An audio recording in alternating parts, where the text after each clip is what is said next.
Muchos dicen que esta historia es falsa, un simple creepypasta o a lo sumo una leyenda urbana. Poco importa, el niño que la vivió conoce la verdad, porque la sigue viendo cada noche, cuando escucha la lluvia caer sobre la ventana, cuando la televisión queda encendida sin nadie frente a ella. Entonces, la imagen de su amiga vuelve, y con ella, todo lo demás.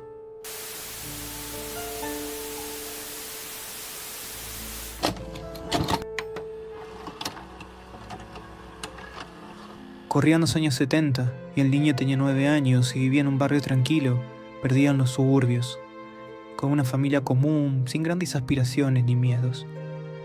Era una calle detenida en el tiempo, rodeada por árboles secos que aquel otoño se inclinaban tristemente sobre las aceras desgastadas. Él y su amiga habían crecido juntos, y ya no solamente pertenecía al mismo barrio, sino que vivía justo enfrente a su casa. Era una de esas amistades tan naturales que resultaba imposible imaginar los días sin ella. Pasaban las tardes jugando con piedras, explorando el bosque cercano, o simplemente viendo caricaturas en un viejo televisor blanco y negro. Lo que más esperaban era cierto programa. Prefiero no decir el nombre real del programa porque el propio niño dijo que las personas involucradas en él no tuvieron nada que ver con la tragedia que vendría después.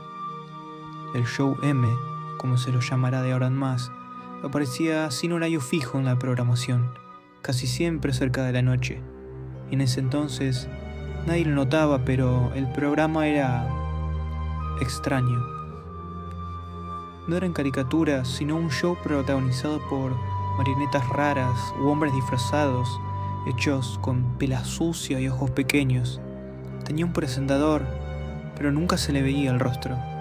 Conducía de espaldas, susurrando palabras suaves, íntimas, como si supiera exactamente quiénes eran los que estaban al otro lado de la pantalla y dónde se encontraban. Un día, la hermana mayor del niño, que en otro tiempo había sido fanática del programa, encontró un artículo sobre el show en una revista para niños. Ya no tenía demasiado interés, pero fue generosa y se lo mostró de todos modos. El artículo proponía un concurso de trivia que premiaría a los ganadores con un viaje a Disney y una tarjeta especial que los acreditaría como miembros oficiales del club del show. El niño recuerda que esa credencial lo entusiasmaba incluso más que el viaje en sí mismo. La niña estaba tan entusiasmada como él, y de inmediato se tiraron sobre la alfombra para intentar responder las preguntas. De ninguna manera lo hubieran logrado sin la ayuda del hermano mayor, que era significativamente más grande que ellos. Las preguntas no eran de nuevo adecuadas para chicos de esa edad, eran simplemente extrañas. Y eran niños y era la década del 70, así que ambos necesitaban la ayuda de un adulto hasta para conseguir sobres y estampillas. Así que atormentaron a la madre del niño y ella los acompañó a enviar la carta, y así comenzó la larga espera. Los dos revisaban los buzones de sus casas todos los días. A veces esperaban al cartero y saltaban de alegría al verlo llegar. Lamentablemente, no pasaron solo días ni semanas sin respuesta, sino meses. El niño, a diferencia de su amiga, había perdido el interés por el viaje, por la credencial e incluso por el programa. Pasó el otoño, luego el invierno, y cuando el verde comenzó a adueñarse otra vez de los árboles del barrio, llegó la sorpresa. Volvían justo de la escuela cuando la madre les avisó que por fin había una respuesta. Un sobre blanco y gastado. No decía nada sobre el viaje a Disney, pero contenía unas credenciales simples, con sus nombres que los declaraban miembros del club del show. De inmediato el interés del niño resucitó, como si esa carta hubiera sido combustible para su entusiasmo. Cada viernes, sin excepción, el cartero dejaba algo en el buzón. No había nada demasiado impresionante en esos sobres, pero para ellos era importante. Datos, dibujos de los personajes, trivia, láminas para colorear, chistes infantiles y poco más. De niña se obsesionó con esas cartas. Las guardaba con cuidado, convencida de que escondían algo importante. Empezó a esperar cada envío con una impaciencia cada vez mayor, revisando el calendario con nerviosismo.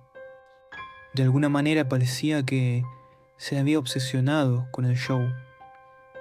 Cuando la primavera daba paso a un verano particularmente caluroso, llegó una invitación especial en un sobre distinto, más grueso, con tinta roja brillante en los bordes.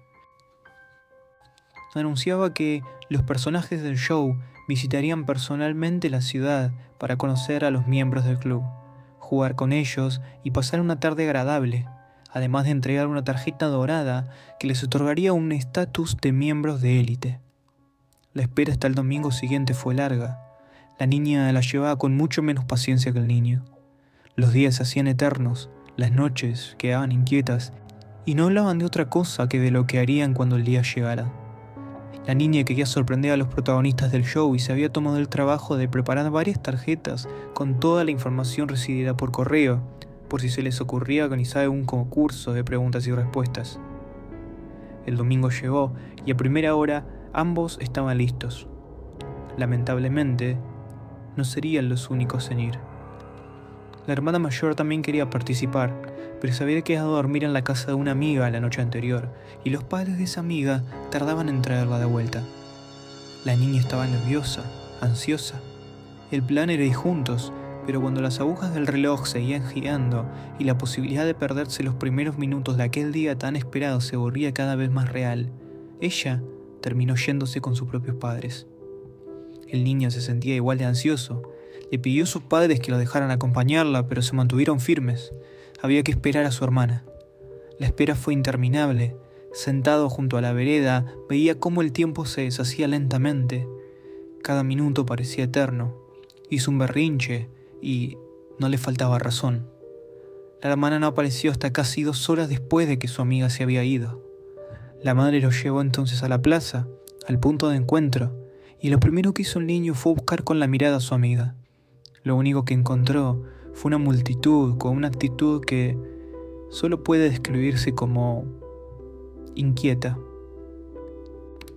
Pensó que los personajes estarían detrás de la gente o entre ellos, pero había algo en el ambiente que hacía pensar que ningún show se llevaría a cabo ese día, en ese lugar. Algunos padres discutían acalorados, otros se veían preocupados y entre ellos estaba la madre de su amiga. El niño alcanzó a escuchar sus palabras, alcanzó a ver su rostro consternado.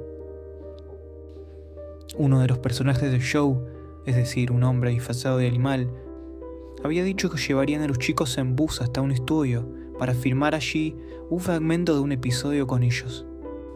Una experiencia única, irrepetible, y a él se la estaba perdiendo. Eso fue todo lo que pudo pensar al escuchar esa explicación. Muchos padres tenían dudas y solo unos pocos aceptaron, entre ellos los padres de su amiga. El bus había partido con los niños bajo la promesa de que en poco tiempo llegarían otros en el que subirían también a los padres. Pero había pasado 1 hora y los nervios solamente crecían. El niño aún recuerda el momento en el que la madre de su amiga rompió en llanto, como castigándose a sí misma. Decía que había confiado porque el bus llevaba el logo del programa pintado en un costado. Por supuesto que nunca llegó ningún bus a buscar a los adultos, y por supuesto que la niña tampoco regresó. Al tiempo solamente llegaron patrullas de policía. Los agentes buscaron respuestas que nunca aparecieron. Y al día siguiente, desde la televisión, el show empezó de una forma distinta, sin la música de apertura. El presentador tuvo que aclarar que no solo no habían visitado ninguna ciudad ese domingo, sino que jamás habían publicado ningún cuestionario en ninguna revista, ni se le había entregado a nadie ninguna tarjeta que los acreditara como miembros de club alguno. Los siguientes días fueron nebulosos, y también quizá los años. Aquello fue algo que el niño simplemente arrancó de su memoria. Las desgracias siguieron acompañando a los padres de su amiga mucho después de su desaparición. Ruina económica, violencia familiar. El padre terminó yéndose y la madre, años más tarde, organizó una venta de garage antes de mudarse a otro lugar, solo para poder olvidar. Entre las cosas había una caja pequeña con el nombre de su amiga escrito en fibrón. Dentro había unos juguetes, películas infantiles y un sobre grande de papel madera con algo rígido en el interior. La madre no parecía tenerle demasiado apego a la caja, más bien daba la sensación de querer sacárselas de encima. El niño, que en ese momento ya era casi un adulto, ofreció algo de dinero y se la llevó.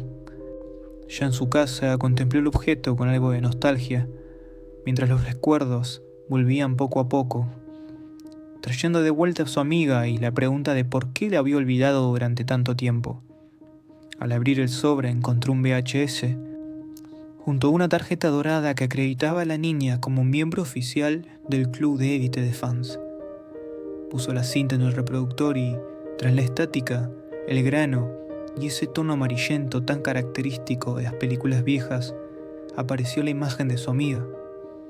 Algunos chicos corrían de un lado al otro en una granja y ella se detenía en el centro del cuadro, tomada de la mano de alguien disfrazado de conejo. Sonreía de manera extraña. No tenía fotos de ella, pero estaba seguro de que esa no era su sonrisa. Sus labios se movieron y, en voz baja, las palabras salieron con lentitud. Hola mamá, hola papá. Sigo en el show. Pensé que iban a venir. Lamento que los demás se lo hayan perdido. La reproducción se cortó de golpe y por segunda vez el niño se obligó a olvidar, o al menos eso intentó. Su amiga desapareció como si nunca hubiera existido. Muy pocos recuerdan el nombre original de aquel programa.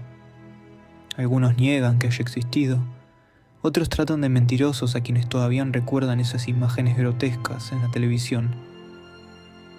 Hoy, en internet, el único nombre que se le da es el Show M.